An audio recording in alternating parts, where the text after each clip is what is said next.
साहेबांमध्ये आपलं स्वागत आहे। मुदखेड सार्वत्रिक निवडणूक नगर परिषद 2025 त्या अनुषंगाने आज आपण पत्रकार परिषद आयोजित केलेली आहे। मी 2017 पासून ते 2022 पर्यंत संपूर्ण गावाचा लोकांनी आशीर्वादामुळे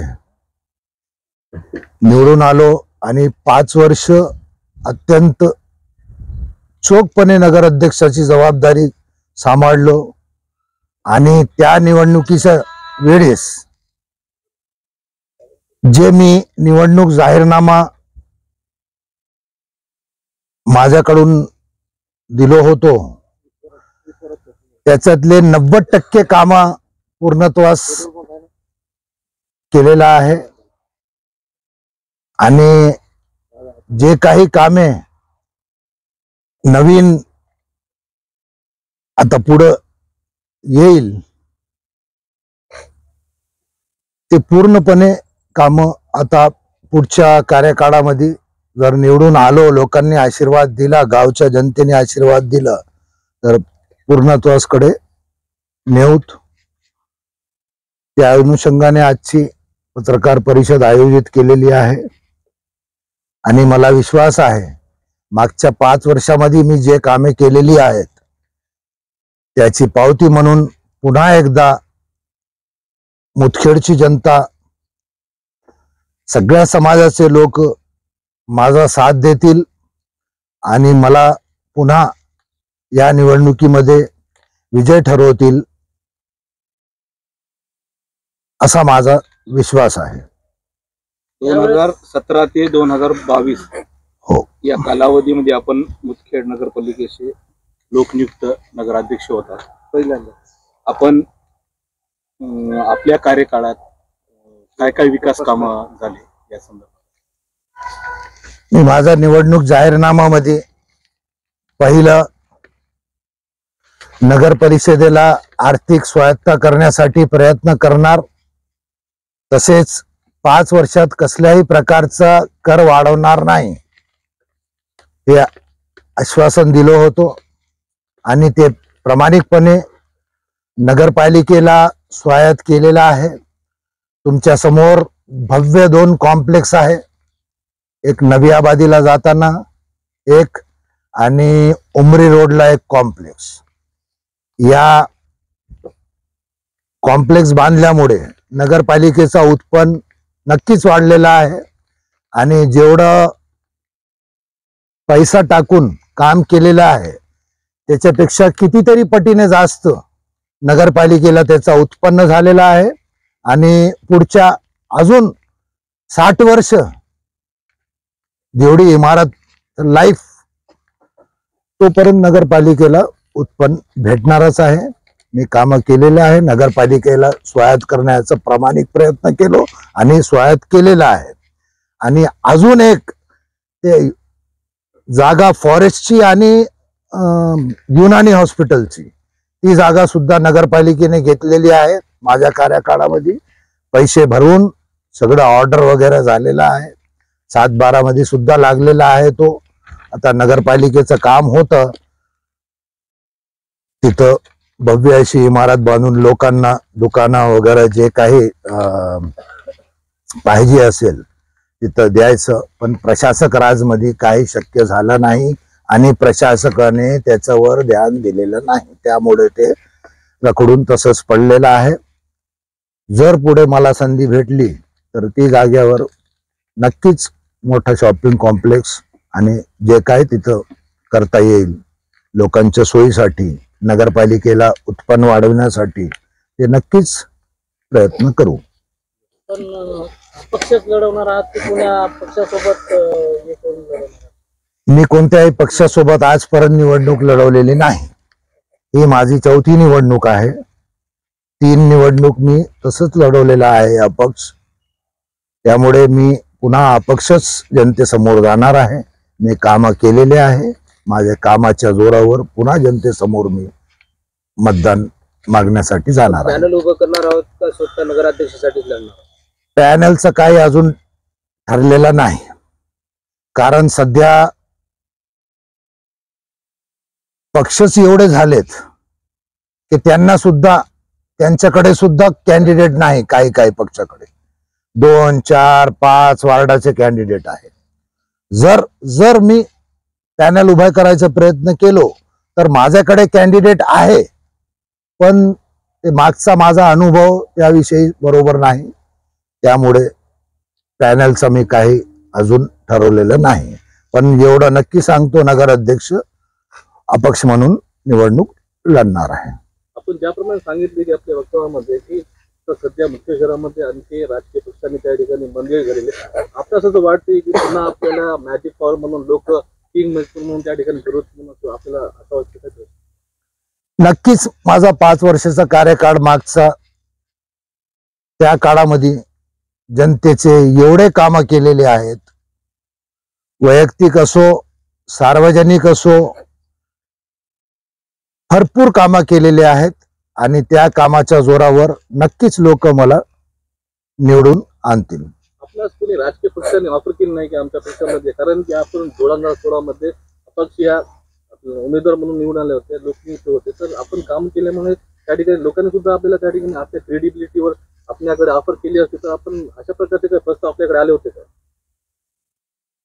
विषय समजलं नाही. कोणत्याही राजकीय पक्षाने आपल्याला ऑफर केली होती का आपल्याकडे पक्षामध्ये येऊन प्रवेश करून त्या ठिकाणी आमचा उमेदवार म्हणून त्या ठिकाणी थांबण्यासाठी? आता नाही, मला कोणी ऑफर केलेलं नाही. कोणी ऑफर केले तर आपण जाणार काय त्यांच्याकडे? नाही. मागील काळात ज्या पद्धतीने आपण निवडणूक लढवली आणि आपण अपक्ष म्हणून होतात, आणि त्यातच काही 2-2.5 वर्षामध्ये आपण काँग्रेसशी निगडीत म्हणून काँग्रेस पक्षामध्ये गेलो होतो का अध्यक्ष झाल्यानंतर? 2-2.5 वर्ष नाही, 1.5 वर्षातच काँग्रेस पक्षात गेलो नव्हतो. पण असं झालं, काम करायला पेच निर्माण झाला होता. कारण नगरसेवक 15 काँग्रेसचे आले होते, 1 अपक्ष आणि 1 BSP. त्यामुळे कोणताच ठराव मंजूर होत नव्हता. मी माझ्या मार्गदर्शक जेवढे लोक होते त्यांच्याशी चर्चा केलो, आपल्याला यांना सोबत घ्यावा लागेल, त्याच्याशिवाय गावचा विकास होणार नाही. आणि तुम्ही जे निवडून दिलेले आहेत ते विकासाच्या नावावर विकास होईल या उद्देशाने निवडून दिलेला आहे. आणि जर यांना आपण सोबत घेतलो नाही तर विकास होणार नाही. आणि आपला जे विकासासाठी जे मत दिले आपण ते सार्थ होणार नाही. त्यामुळे लोकांनी सांगितले ठीक आहे, काय हरकत नाही, कारण कौन्सिल म्हणजे ठराव पास करायसाठी नगरसेवक पाहिजेच, त्याच्याशिवाय कामं होणार नाहीत. एवढं एक सगळ्यांना समजलं आणि त्यांनी म्हणले काय हरकत नाही, तुम्ही सोबत घ्या आणि कामं करा. ते म्हणल्यावर सोबत त्यांना घेतलो आणि भरपूर कामं गावात झालेले आहेत. हा आपण मुद्दा घेतला की आता कौन्सिलला घेऊन केलं, ज्या मतदाराने आपल्याला मतदार केलं त्यांना विश्वासात घेऊन या गोष्टी केल्यात का तुम्ही? हो, तेच म्हणलो ना मी. आता मतदारांनी तेच म्हणलं ना, तेच म्हणलो मी. माझे मार्गदर्शक जेवढे होते यांना सगळ्यांना बोललो मी आणि त्यांच्या म्हणण्यानुसारच बाकीचं काम केलेलं आहे. निवडून आल्यानंतर आपण अजून एक शब्द दिला होता की नागरिकांना 90 दिवसामध्ये डॉक्टर बाबासाहेब आंबेडकर यांचा पुतळा उभारू असंही आश्वासन दिलं होतं. नाही, मी तसं आश्वासन दिलो नव्हतो. तरी पण आश्वासन तसं दिलो नव्हतो. हा माझा जाहीरनामा आहे. भीमनगर येथे तुम्ही आले असता, हा माझा जाहीरनामा आहे. तरी पण मी प्रामाणिक प्रयत्न केलेला आहे. 2 वेळेस डॉक्टर बाबासाहेब आंबेडकरांचा पुतळ्याचा प्रस्ताव मंजूर झालेला आहे आणि ते पुढची स्टेप समिती तयार करायची होती, त्या समिती तयार केलेली नाही. ज्या कौन्सिल मधील जे लोक होते, बौद्ध समाजाचे असो किंवा अजून कोणतेही असो, त्यांना आपण विचारा. त्या शासनाने जे नियम घालून दिलेले आहे पुतळ्या संबंधी, ते आता सुप्रीम कोर्टचा मार्गदर्शन मार्गदर्शकानुसार त्यांनी नियम घालून दिलेले आहे. त्याची समिती तयार करायचं आणि समितीने पुतळ्याची पूर्णपणे जबाबदारी घ्यायची असं एक कायदा केलेला आहे. त्यामुळे कोणीही समितीत मध्ये यायचा तयारच झाला नाही.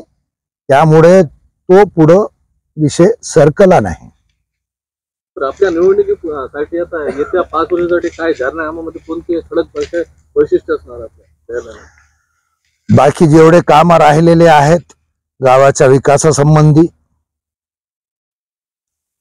कारण मी जेवढे आश्वासन दिलो होतो तेवढे तर पूर्तता झालेली आहे. पाणी पुरवठाची योजना असो, पाणी पुरवठाची योजना गोदावरी बळेगाव बंधारातून मंजूर करून आणलेली आहे. आणि जर कोणाला वाटत असेल योजना होणारच होती तर मागच्या 15-20 वर्षापासून का झाली नाही? याच्यासाठी काय काय केलं या योजना मंजूर करायसाठी मला माहित आहे आणि देवाला माहित आहे. नाही तर ते 33 किलोमीटर पासून पाणी आणणे अशक्य होतं जवळजवळ. पण देवाने साथ दिली आणि लोकांनी जे विश्वास टाकून निवडून दिले होते त्यामुळेच देवाने साथ दिली आणि ती योजना मंजूर झाली. 42 कोटीची आपल्या मुदखेड शहराला योजना मंजूर झाली माझ्या काळात. आणि आता आपल्याला फिल्टरचं पाणी भेटणार आहे. जर कार्यकाळ अजून पुढे राहिला असता तर नक्कीच आजपर्यंत योजना चालू झाली असती. पण अजून योजना चालू झालेली नाही. आणि माझ्या माहितीप्रमाणे अजून कमीत कमी असंच जर काम पुढे चालू राहिलं तर 2 वर्ष अजून योजना चालू होणार नाही. आणि त्याच्यात कशामुळे एवढं पेंडिंग राहिलं, काय राहिलं ते आपल्याला कोणाला माहित असेल किंवा नसेल तर आपण माहिती काढून घ्या. कशामुळे राहिलं, काय राहिलं ते. मला तर सगळंच माहित आहे कशामुळे पेंडिंग राहिलं. ही योजना मंजूर करण्यासाठी आपल्याला सहकार्य कोणी केलंय? योजना तर मंजूर करायसाठी मीच मुंबई आणि मुदखेड एक करून टाकलो. आता ज्या बैठकीमध्ये योजना मंजूर झालेली आहे, ज्या बैठकीमध्ये झाली होती योजना मंजूर, त्या बैठकीची एक समिती होती. त्या समितीचे अध्यक्ष त्यावेळेसचे अर्थमंत्री राज्याचे आपले मान्य अजित पवार साहेब होते. ते आज स्वतः अर्थमंत्री आहे. आणि दुसरे एक सदस्य होते पाणी पुरवठा मंत्री, जे त्यावेळेस गुलाबराव पाटील होते. आणि आपले पालकमंत्री, मुदखेडचा प्रश्न असल्यामुळे आपले स्वतःचे इकडचे आमदार अशोकरावजी चव्हाण साहेब होते एक सदस्य. त्या बैठकीमध्ये विषय तो गेला आणि तिथं योजना मंजूर झाली. आणि त्या बैठकीमधला जर इतिवृत्त पाहायचा असेल तर कोणी त्या बैठकीचा विषय, ठराव, दिवस सगळा देतो. तिथली रेकॉर्डिंग काढा, काय काय विषयावर बोलणं झाला, कोण कोण काय काय म्हणले, ते सगळंच कळून जाईल. मागील जाहीरनाम्याप्रमाणे 90% कामे झाली हो असं तुम्ही बोलताय सर. हो. ग्राउंड स्तरावर, विशेष ग्राउंड स्तरावर मतदारामध्ये याची बिलकुल चर्चा नाही सर. वास्तव आहे याच्यावर काय बोलतात?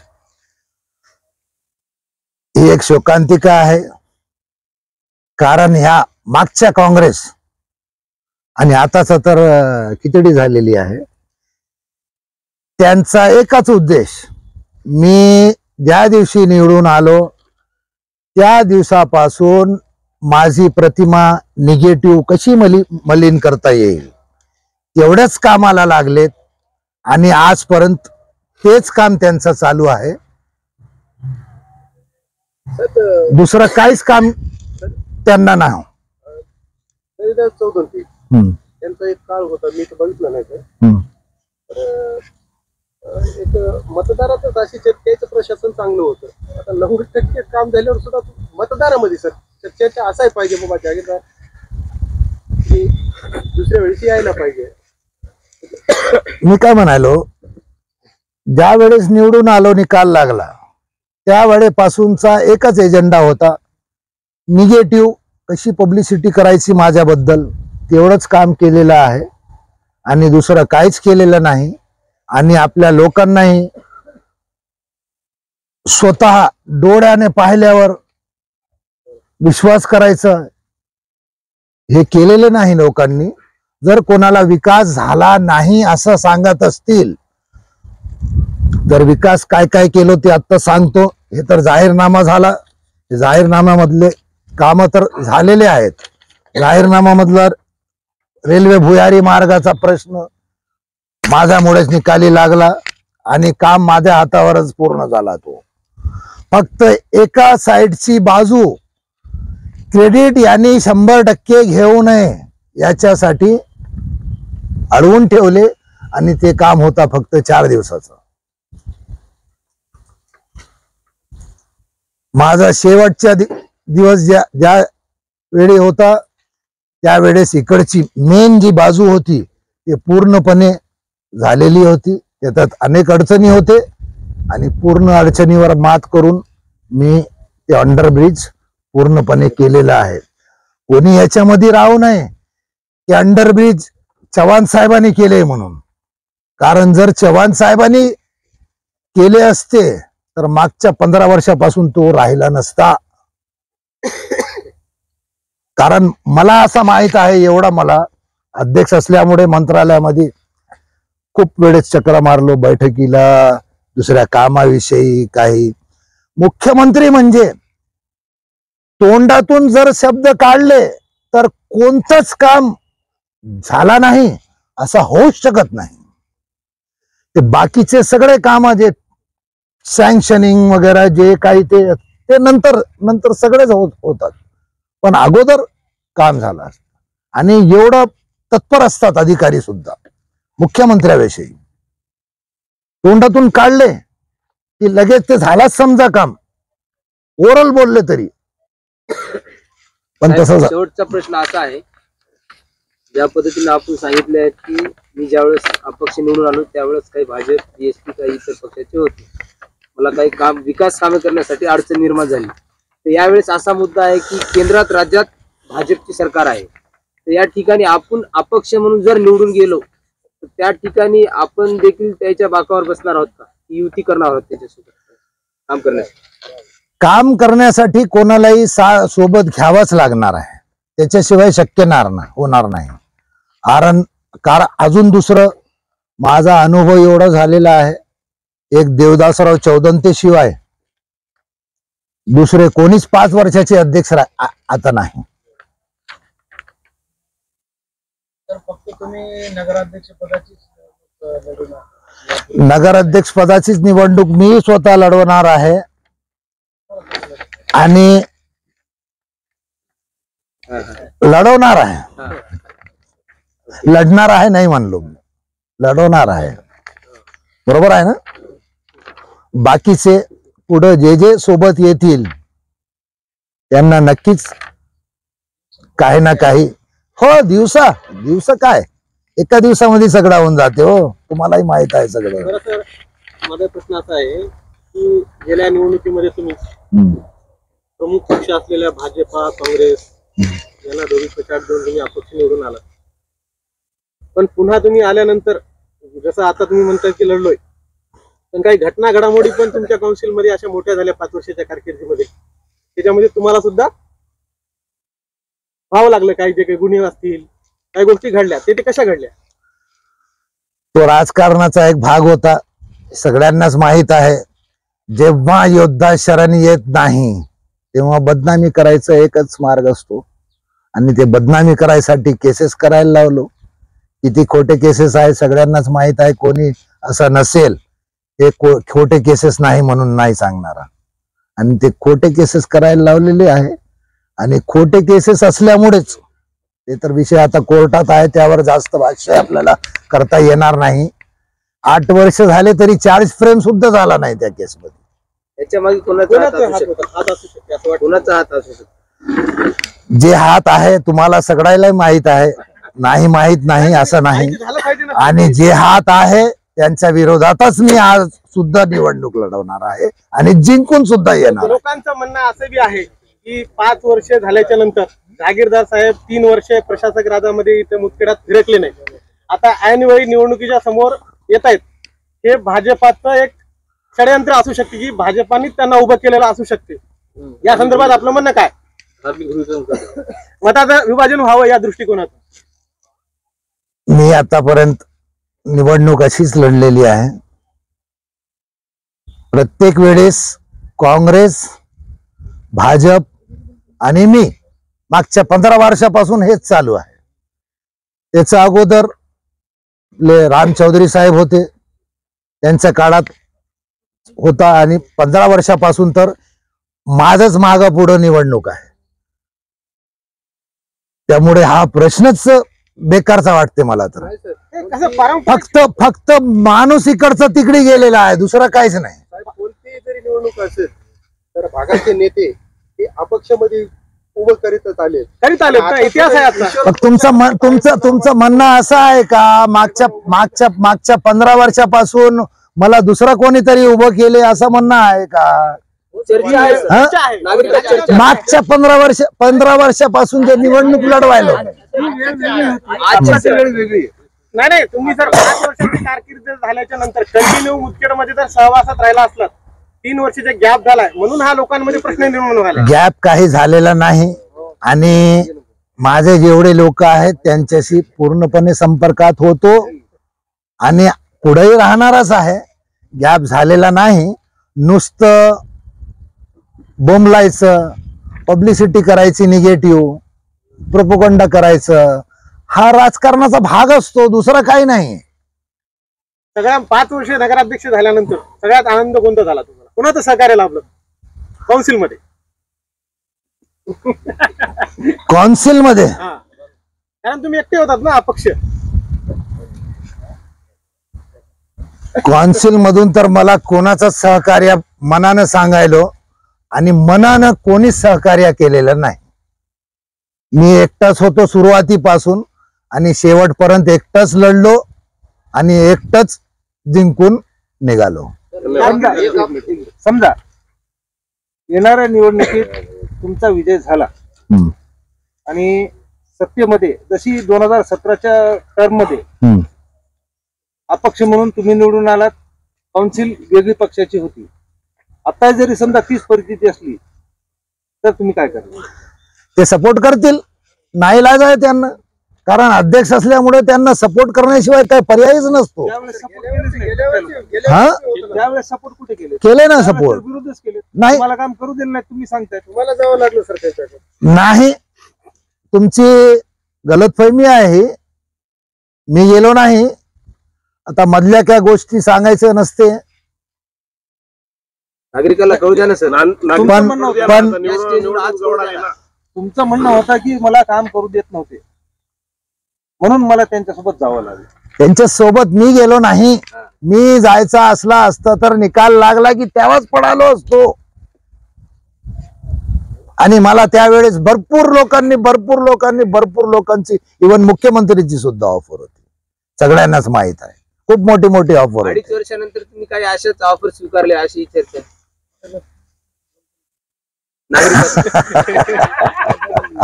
बरं सर, एक मला दुसरा प्रश्न असा आहे. माणूस म्हणल्यानंतर एक कुठेतरी आनंद निर्माण झाल्याच्या यशस्वी झाल्यानंतर आनंद दिसतो. असा तुम्हाला 5 वर्षाच्या नंतर यशस्वी झाल्यानं असं कोणतं काम केलं असं एक मानसिक समाधान लाभलं? मी पाणी पुरवठा योजना मंजूर करून आणली. अंडरग्राऊंडचं काम केलो आणि गावातले वसंतनगर तांडा असू द्या, कृष्णानगर असू द्या, अशोका नगर असू द्या, बागमार गल्ली असू द्या किंवा आपला परंपार मठ असू द्या, तिकडचे सभागृह जेवढे बांधकाम केलेले आहे मी, ते मला खूप समाधान वाटलं. आणि खंत कोणत्या गोष्टीची वाटते की बा कारकीर्द संपून गेली पण काम करू शकलो नाही? खंत तर भरपूर आहे, काम करू शकलो नाही. एक ईदगेचं काम आहे, टेंडर पर्यंत घेऊन गेलो, पण स्वतःच्या स्वार्थासाठी लोकांनी करू दिलेलं नाही. दुसरी खंत ते शादीखाना, तिथे एक टेक्निकल अडचण होती, तुम्हाला तेही सांगतो आता. कारण डीपी प्लॅन असतो हे तर सगळ्यांनाच माहित आहे. गुजरीच्या वरचा डीपी प्लॅन असतो. डीपी प्लॅन विषयी सगळ्यांनाच माहित आहे, बरोबर आहे ना. ते डीपी प्लॅन मध्ये जी जागा ज्यासाठी रिझर्व आहे त्याच्याशिवाय दुसरं काही काम करता येत नाही. जर ते बदलायचं असेल तर ते 33 प्रमाणे नगरपालिकेला प्रस्ताव शासनाकडे पाठवावा लागतो आणि तिथं बदलून जे काय आपल्याला करायचं आहे त्याचा उद्देश बदलायचा असेल तर तिथून मंजुरी करून घेऊन पुढं आपल्याला जावं लागते. पण ती प्रक्रिया एवढी किचकट आहे, ते सहसा सोपी पद्धत नाही. ते उद्देश बदलायसाठी जागेचं, त्यामुळे ती शादीखान्याची जी जागा होती तिथं डीपी प्लॅन मध्ये शॉपिंग कॉम्प्लेक्स या उद्देशाखाली जागा नमूद आहे डीपी प्लॅन मध्ये. त्यामुळे माझा असा विचार होता त्या ठिकाणी शॉपिंग कॉम्प्लेक्स प्लस शादीखाना. आजकाल ट्रेंड चालू आहे प्रत्येक ठिकाणी, आणि नगरपालिकेमध्ये तर 100%, नगरपालिका असो महापालिका असो, तिथं तर 100%. कारण उद्देश एवढाच असतो नगरपालिकेचा किंवा महापालिका जे काय असेल तर लोकल बॉडीचं, तिथं एक तर लोकांना सोयी सुविधा उपलब्ध करून देणे आणि दुसरं नगरपालिकेचा उत्पन्न वाढविणे. कारण नगरपालिकेचा मुदखेडला उत्पन्न वाढविणे अत्यंत गरजेचे आहे सध्याच्या परिस्थितीमध्ये. गरजेचं याच्यासाठी आहे, अजून काय झालेलं नाही. जेव्हा पाणी पुरवठा योजना कार्यान्वित होईल त्यावेळेस त्या योजनेचा मेंटेनन्स खर्च कमीत कमी 1.5 कोटी वार्षिक लागणार आहेत. आणि आपली वसुली माझ्या माहितीप्रमाणे माझा शेवटच्या वर्षी फक्त आपला 35 लाख रुपये होता. याच्यासाठीच मी एवढे कॉम्प्लेक्स वगैरे तयार करायचा मागं पडलो आणि त्यामध्ये सक्सेस सुद्धा झालो. काही एक राहिलं ते पुढच्या याच्यामध्ये होऊन जाईल. आणि ते योजना चालू झाल्यानंतर 1.5 कोटी ते कमीत कमी लागणार आहे. त्याचाच एक भाग म्हणून तिथं शॉपिंग कॉम्प्लेक्स परत शादीखाना करायचा माझा विचार होता. पण मागच्या काउन्सिल मधले लोक त्यांनी कडाडून विरोध केला आणि ते काम करू दिले नाही. त्याची एक एवढी खंत आहे माझ्या याच्यामध्ये, शादीखान्याची आणि ईदगेच्या कामाची. डम्पिंग ग्राउंडला जे खत निर्मितीचा काहीतरी कारखाना संदर्भात प्रोजेक्ट होता तुमच्या डोक्यामध्ये, त्याचं पुढे काय झालं? जिथपर्यंत त्याला नेता येत होता तिथपर्यंत काम केलो मी. खत निर्मितीची मशीन वगैरे सगळं आणून बसवलो, चालू केलो, सगळं केलेलं आहे. एक छोटासा काम शिल्लक राहिला होता, ते काम झालं नाही. कशामुळे पुढे ते सगळे मशीन स्क्रॅप मध्ये टाकले? आज पूर्ण ते गणखत ते प्रशासकाला आपण विचारू शकता कशामुळे स्क्रॅपला टाकले. कारण माझ्या कार्यकाळातला तो मी चालू केली होती आणि खत निर्मिती सुद्धा चालू झाली होती. आणि तेच नाही, माझ्या कार्यकाळात मी ड्रेनेजची गल्फर मशीन सुद्धा आणली, कचऱ्यासाठी घंटागाड्या घेतलो. फायर ब्रिगेड मुदखेडला नव्हती, फायर ब्रिगेड मंजूर करून आणलो. फायर ब्रिगेड घेतलो मुदखेडला, पुढं अगोदर नव्हती, काहीच नव्हतं अगोदर. फायर ब्रिगेड घेतलो. माझ्या कार्यकाळात भरपूर कामं केलेली आहेत. शमशान शेवटचा प्रश्न, एक महत्वाचा प्रश्न आहे.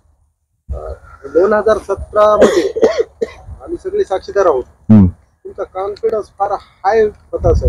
निवडणूक होऊन निकालाच्या शेवटच्या क्षणापर्यंत हम्म. तो आज नाही. काय बोलतो?